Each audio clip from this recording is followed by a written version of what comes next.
And just by us having a conversation about yawning, And it makes me want to yawn. is giving people permission Yeah. to feel safe in that. Yeah. And actually, if people do not feel safe, they will not complete a yawn. Right. You know, that great big one. Yeah. They might not even start the yawn. Yeah. No, this world is full of people that do not feel safe.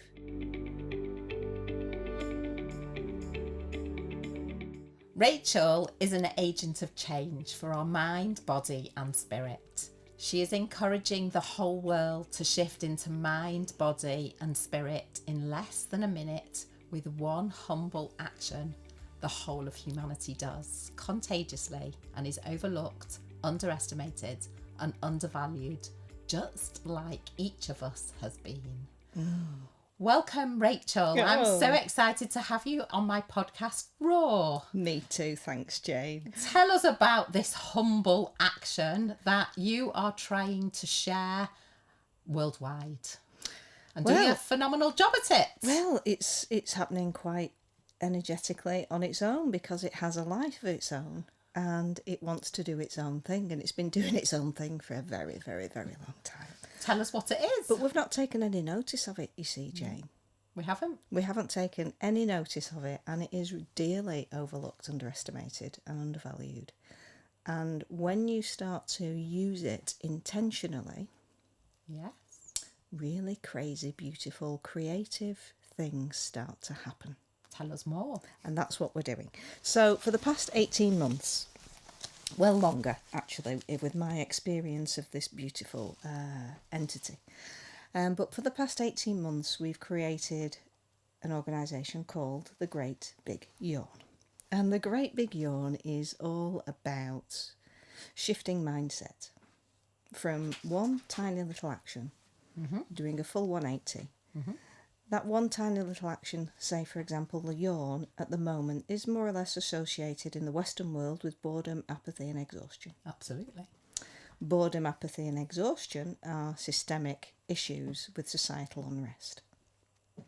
Societal unrest, when people are systemically in that bored state for a very long time, the first emotion that comes from boredom is so intense, and the same with exhaustion and apathy, is so intense as it rouses you from that state. If it's anger, you will latch onto that anger because you suddenly feel alive. If it's sex, you will latch onto that lust because you suddenly feel alive. If it's gambling, you will suddenly feel that rush of, I feel alive and connected. So societal unrest is also attached to isolation and loneliness. Lost. And the figures for societal loneliness really are quite astounding. It has an effect on our physical health as well as our mental health. Absolutely. So when we shift our mindset alone with this one humble action, because if you think about it, when we yawn and we catch someone who's yawning and we go, oh, we might smile. Are we boring you? Yeah, that's exactly it, Jane. That one comment of wherever you might be is, am I boring you? Yeah. Oh, no, I'm just tired. I didn't sleep last night. Me too. I didn't either. So that one action is literally creating this contagious reaction of negativity. Yeah. And it's not done anything other than change your state. Yeah. So as I came in here, I've lost count how many yawns I actually did. I hope I've captured her on camera. Because now I know to intention. I'm like the dog. So you'll intentionally do that to change your internal state. I don't even think about it. My body is now, it's like an attuned anchor. to it. It's like that grounding anchor that our body naturally does. That's this innate thing that happens. And when we complete it, actually, especially the great big one, Yeah. which is why we've got the title of The Great, Great Big Big Yawn. Yawn. Because that great big one that makes your eyes water, your ears Goes bust. right down to your belly. Yes. And your mouth feel like you're going to eat Yeah. the room, Yeah. and you've gone all the way down there. That yawn stimulates, I found out, more muscles in your body than going to the gym in 6 seconds. Fantastic. So why would we not do it? why would we not do it? But also, why would we not then shift that? Because it's stimulating our hope molecules. How And that- fantastic's that? It's fantastic, because that's what this podcast is all about, to instill hope in helpless situations. And if you can do something as simple as yawning to release anything that's going to help you to feel better, connected and not isolated or lonely, then how marvellous is that? Doesn't cost a penny. It doesn't cost a penny. And I think from therapist point of view, we're all looking for that faster connection. That how do we connect with people faster? Yeah. The outside world is so lonely and isolated, and especially now with AI coming in. AI is great. It has so many fantastic uses, but Absolutely. it blows my mind. It goes so quickly. I've then got to process all this information about, well, that's a great idea, that's another great idea. Oh, and I can do this and I can do that. But Rachel, as a body, as an entity, can't work that quickly. No. My body's dense, as is yours. Yeah. My mind can go through all these motions. My body takes longer to process it. It has to catch up. So how do we allow our body to catch up faster and faster and faster? Yawning. How simple is that? How simple is it? Yeah. Because when we go to the end result of the therapies that we do, EFT tapping in particular has been the one that's highlighted this issue to me. Because when I trained in that and started to develop my own advanced specialist version of TARC EFT, which slows it down and goes into each meridian at a slower pace, we became really heightened as to, oh, that's that emotion, that's stuck here, that's stuck in my ear. We were able to highlight things with such an intense... And it created this whole picture in your head of, wow, this is great. Yeah. And as soon as you do that, sometimes the yawn itself would come immediately, or tears, or that release of a burp. All of these things that we... Natural occurrences, but we, especially as women, are told it's just not polite. It's not polite, so don't do it. Yeah. So how long Stifle have we it, been... let it stick in your system, and then suffer. Exactly. And because I now go to the end of where I want to be with my clients, well, where do we want to be? What's the end result that we want? Okay, so that's the end result of what we want to be at. And we set a very clear intention of getting there. Yeah. Well, why don't we do that with the actual therapy? What is the end result of all therapies, really? It's a detox symptom. Yeah. The detox symptom includes the yawn. It includes a burp. It includes tears. It might include going to the loo. Yeah. It includes all these bodily functions that we are conditioned to think are disgusting, exhausting. Don't bore me about it because I don't want to talk about it. I mean, the older generation, especially, I'm thinking about my mum. It's, oh, Rachel, you don't do that. It's not polite to do that. It's not done. So you think about all the people who are at the front of the room and they have the audience that they are stifling because that person at the front of the room doesn't want to feel under pressure. But what if that person at the front of the room is able to use the yawn, especially for people like myself who've got serious ADHD. We've just been talking about ADHD, actually. Oh, fantastic. Yeah, so serious ADHD, but not diagnosed because I manage it to a certain extent. And if I'm in a room, in a conference or anywhere else, in a room full of people, a concert, whatever, if I can't move for a couple of hours and I'm confined into that seat, I know I'm going to be seriously fidgety. I need to move. I need to express myself. My body's going to want to move. I know I'm going to be yawning a lot. So what if that person at the front of the room can help me by saying, okay, let's have a yawning break. Let's have a movement break. Because it's a very contained space. It would be great in schools, that as well, wouldn't it? If they had movement breaks or yawning breaks. Yawning breaks. It's so much fun. actually there's so much fun that comes from the yawn. Yeah. And the education that we're now doing about the yawn is fun. Yeah. Because people are curious. Yeah, absolutely. They're really curious because everybody does it. Everybody gets it, but no one talks about it. Forgive me if I'm wrong, but I think when babies are in the womb, they yawn. Is that right? That's right. Yes. So they learn that very action before they're even born. They learn that is an innate action a reflex. that happens anything from 12 to 24 weeks. So it came before the breath. Yeah. And when we think about breath work, which is fantastic, it's phenomenal, it's making huge changes in the world. Most people can't take that deeper breath to down here unless they yawn into it. Everything's stuck. Yeah. So you're yawning into that next breath to get there. Yeah. So what if we go to the yawn itself? What if we use the yawn as a language? Because the yawn itself, because we don't talk about it, has its own expansion and contraction that is safe. When we think about trauma response, let's think about the other side of that, because trauma response is very reactive. Yeah, absolutely. We only need to mention trauma, and everyone, even people in the mental health industry, well-being, oh God, trauma response. It's triggering. Yeah. It's deep stuff. Yeah. I want to be at the other side of that. Yeah. I want to be playing. Yeah. I want to be playing with everything that I do, but still get all the results of shifting all the shiz that needs to be shifted. Yeah.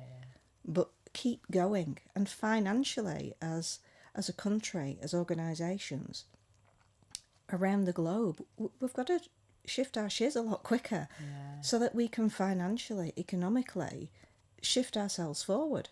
Yeah. So the sooner that we realise that these tiny little things actually can have a massive impact on everybody's well-being, and have fun with it and play with it and create from that expansive space. When we think about organisations like Google and Lego, they have creativity breaks. They will might bring pizza in or beer or whatever, and literally they will just play. But from that play session, they'll get the best ideas. Yeah. But because play comes from creativity, and creativity is only sparked if you're in the right headspace and the right physical space and the right... And that's why I think in lots of countries they don't start school until they're much older, because they learn to play before they learn to sit in a classroom and be stuck at a desk. Absolutely. In Finland, I think, are the country who are absolutely paving the way with all of that right now, which is fantastic. And speaking of children, actually, it's working with children that has highlighted to me why the yawn is even more important. Yeah. Because as I've been working with children from the age of 5 to 12, I've been teaching them to read blindfolded. Oh no, this is awesome. I love this idea that Rachel can actually teach children to read completely blindfolded. Yeah. And they know exactly what's on the page. Yeah, it's the weirdest thing I've ever done. It's mind-blowing. But if children are able to do that in the space of 12 sessions, less, what are we actually capable of becoming? Yeah. Now, we only need to think of any of the listeners who've been listening to the telepathy tapes. Okay. Kai Dixon, who is that agent of change in going into that direction of non-verbal children and seeing what they are capable of communicating. Well, the telepathy tapes, now Kai is actually an ICU teacher. She trained with the same lady that I did, Nicola Farmer. Okay. And they are just recording, I think probably the same time as this, another programme, documentary, to back up the telepathy tapes with this information about the ICU Academy programme, which is teaching children to read blindfolded. It's mind-blowing. It's absolutely mind-blowing. And I wish we could take that into schools. Can you imagine how that... Well, hopefully that is going to be the way forward. And if not, then I'm sure we're going to create our own. You know, how fantastic is it going to be for us to be able to create our own schools with these techniques in and have our own little Hogwarts in a way of well, what are these children actually capable of? And I think the world actually knows what our children are capable of doing. Yeah. We only need to look at the films and things that are out there and things that are going on that people talk about, conspiracy theories and things like that. So we're not going to go into that. People can do that in their own time. But there are all of these things that children are very capable. They are very switched on. They know what they're seeing and hearing and feeling, and we shut them down. Yeah. Again, the yawn. We're stifling innate abilities. Yeah. But the yawn, when I am watching these children literally gather this information from the energetic field, to gather the information on that page, they will start to overheat. Their eyes will water, they'll itch, the heads, the ears, all the head will become very, very hot. Now, when I spoke to Andrew Gallup, who is one of the top researchers in yawning on thermoregulation in yawning, he's found that basically the yawn is that balancing factor of not too hot and not too cold. It's actually wanting to bring us back into that balanced state. Yeah. But once the children are gathering that information and the brain is trying to process that information, trying to process all this information that is coming in so it makes sense to them, their mouths will start to grow and then this, and I'm like, oh, let that out. You can let that out. Have a great big yawn. That's just fun. They're sort of looking at me from the side of this, well, blindfold that they can't see out of at the time. But let that go, because that yawn is actually helping open up and expand their eyes and their ears, all of this area, so that they can information center. Literally, it's like you're watching them create new neuroplasticity and pathways. As you're working with them, that's the speed they're working at. Yeah, it's amazing. So that when they actually see this little pocket of light opening up and they start to see a word or a colour. Or an image. It's usually the colours that come first as we work with those. Yeah. And then they start to maybe see a letter or a number or describe what's on the page. That window will get bigger and bigger, but that window could be over here at the side of the head. Yeah. It could be up here at the temple. Yeah. It could be here in the centre. It could be anywhere until it starts to manoeuvre to this central place that is much more acceptable from them. And now I'm taking children to the park on their scooter, and they're wearing a blindfold, and I'm just tootling along, and I'm opening the gate so that they can go out, and they're going first. And I'm like, oh, okay then, you go first. Just turn left at the path and carry straight down. I'm following a child who is blindfolded go to the park. How amazing. It's mind-blowing, isn't it? It is mind-blowing. It is. And it's much needed change probably that needs to happen going forwards.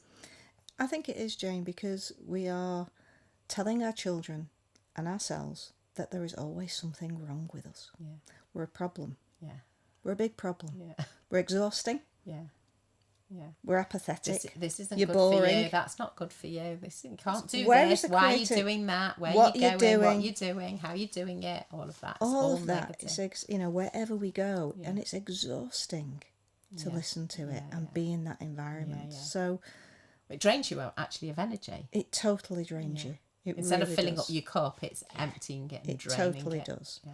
So when children come who might be neurodiverse, who might be ADHD, who can't keep still, but because when they want to hyperfocus, and trust me, they're these amazing. Kids want to hyperfocus on this. Yeah.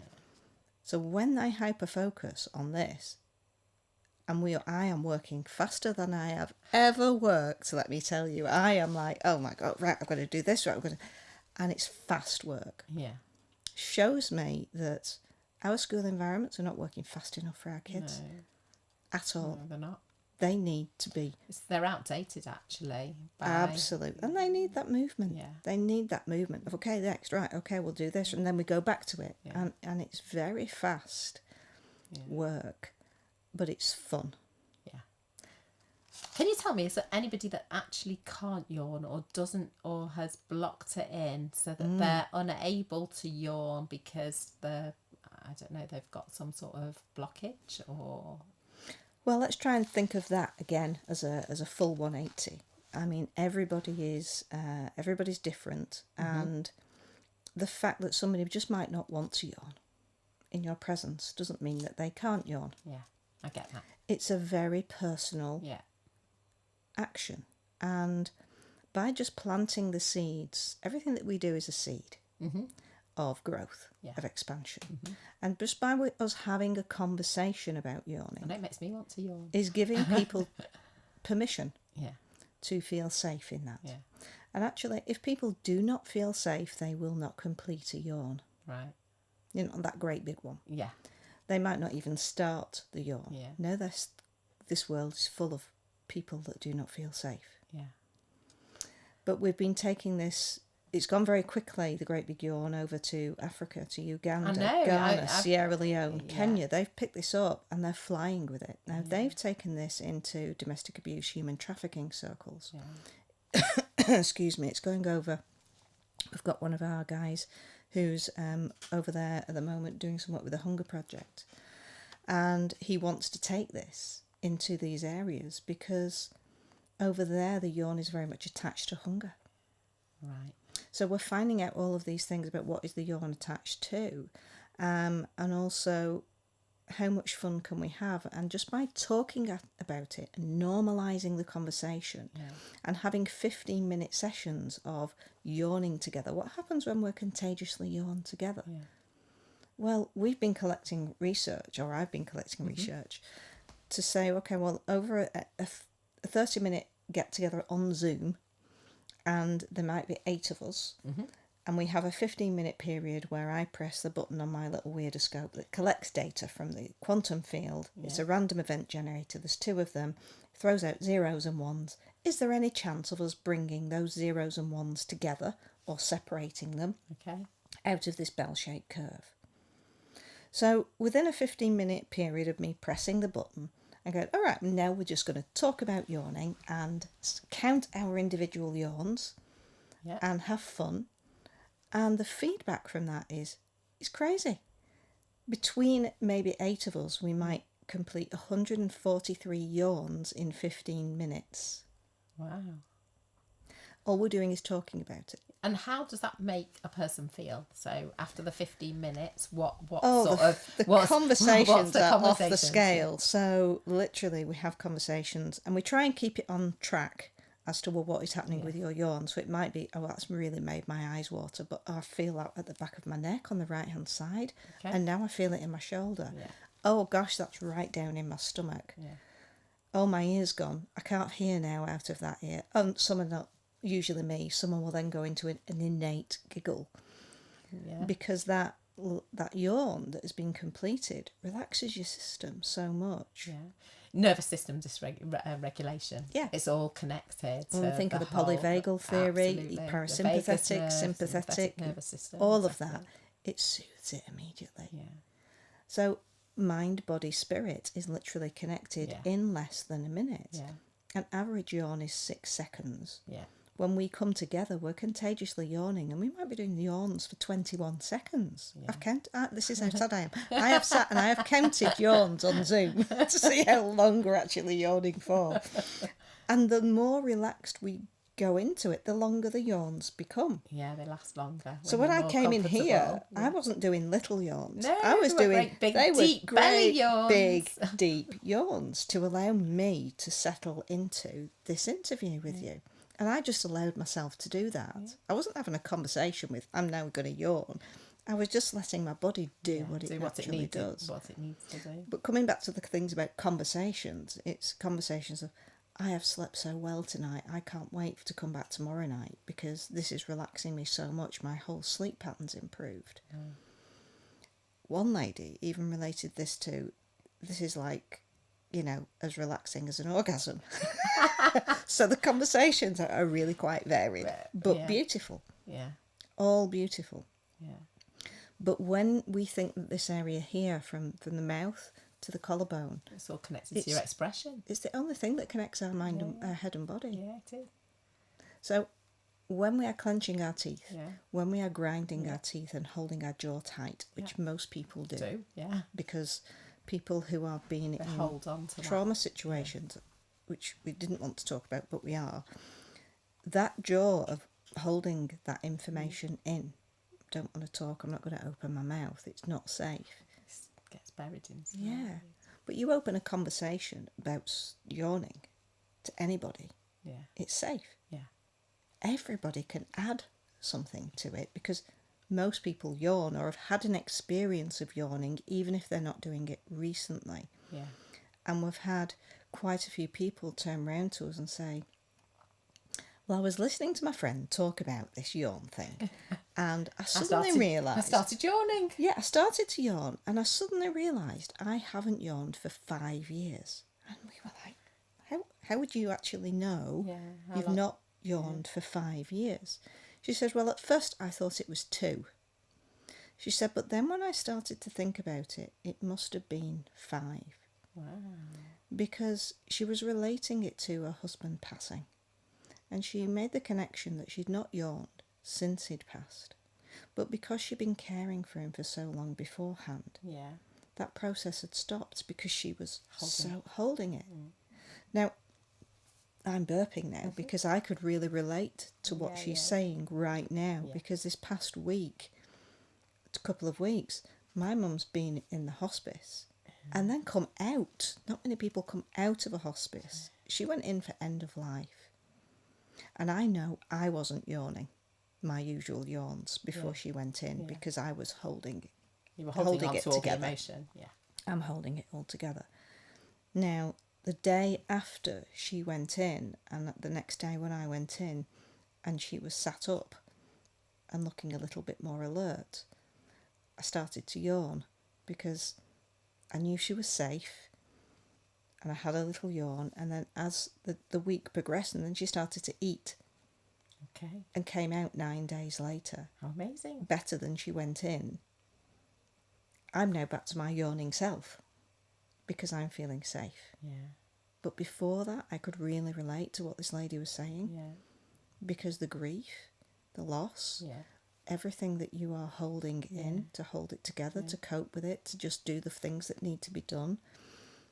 Yeah, balancing plates, spinning and it plates. is balancing. Yeah. And it's okay sometimes. Yeah. Coming back to what you said before, some people will not be yawning. Yeah. It's okay. Yeah. Just be aware of it. And then, like the animals, the dogs, who literally, as soon as they realise they are out of a stressful situation, they yawn. They yawn. Yeah. Immediately. Yeah. They don't wait. People don't notice that though, do they? People Actually, don't... more and more do. I'm surprised how many people do talk to me about their animals yawning. Oh, really? I've had photographs, we've had pictures, I've had photographs. Is that because the great big yawn's on their radar though? Because I think that a lot of listeners that are going to be listening to this podcast won't actually have heard of the great big yawn, which is why one of the reasons I wanted to bring it to this platform, because when people don't know about stuff, they've no idea how to go about researching it, or where to go, or how to look into it, or how to, understand where it came from. And I think it's really important to share some of this information so that people can understand that not all things cost fortunes. Not all things that we can do to help ourselves cost lots of money. Yeah. And yawning is a classic example of a free experience that anybody can have. And you've just picked up exactly what the Great Big Yawn is about. What we are doing is, yes, we're giving an education about the yawn. We're giving the science that we've collected along the way about the yawn. We now have yawning ambassadors who are going out in Uganda and the UK talking about the yawn into schools and colleges, etc., so that they can talk on our behalf. So anybody that wants to become a yawning ambassador, do come and get in touch, because we want a yawning ambassador in every school, in every business. Yeah, absolutely. We want a room that is the Great Big Yawn that people can come into and be bored and apathetic and exhausted, but with a purpose to intentionally change that quickly into one of creativity, hope and possibility. But that same room to be used for those who are feeling creative, who are feeling full of possibility, so that can bounce off each other. Yeah, we can very share quickly. the energy between themselves. Yeah, because you think of, for those people who've listened to the telepathy tapes, going back to non-verbal communication with children who seem to be stuck in their bodies and no communication. The telepathy tapes have proven that when these children start to communicate, they are tapping into this field where they are communicating with children all over the world. So they are relating and able to speak in Spanish. How were they able to do that? Yeah. Because they're tapping into this field. So It's when we complicated, isn't it? it's complicated, but it seems to make so much sense Yeah. when we look at the bigger picture and we give ourselves the opportunity to do that. Space and the opportunity. And the yawn is that expansion into something that it's like a portal that is bigger, much bigger than we think. Yeah. And when we use it very intentionally, where does it take us? And the answer is, I don't know. I don't know. Are you looking So to what find happens? out? Yeah, but what if everybody joins in Yeah. and we go, okay, well, this is what's happening with my yawn, and it's taken me to a stone circle, or it's taken me to deep dive in the ocean. Yeah.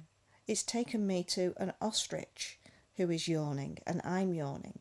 Who are we sharing it with? Who are we having fun with? What photographs and videos? We've had songs written about yawning. Yeah, and poems. And poems and all sorts of things that are being stimulated just by this conversation.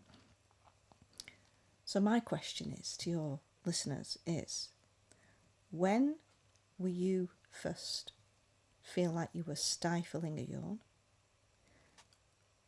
Who for? And do you need to keep doing it? And if you don't, what happens when you start to use it in a different way? Feedback, please. Yeah. Any feedback's hugely grateful. Well, it's fascinating and it's so exciting and it's like mind-blowing, I think, is the only way to describe some of this stuff.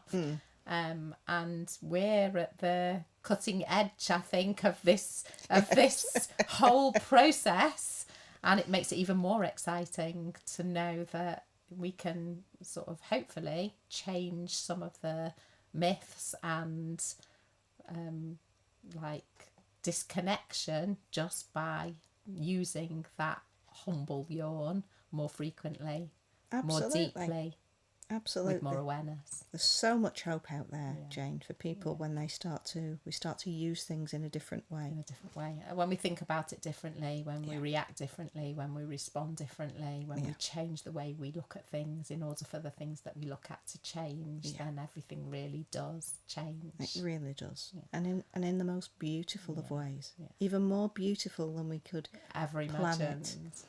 Because it when you go along with something that is so naturally contagious, how much fun can you have with it? Because, things happened in the first year of the Great Big Yawn that I had no idea were going to happen. I was just having conversations with people, and that all of a sudden somebody had written a book, a children's book, and it was like, oh, lovely, that's nice.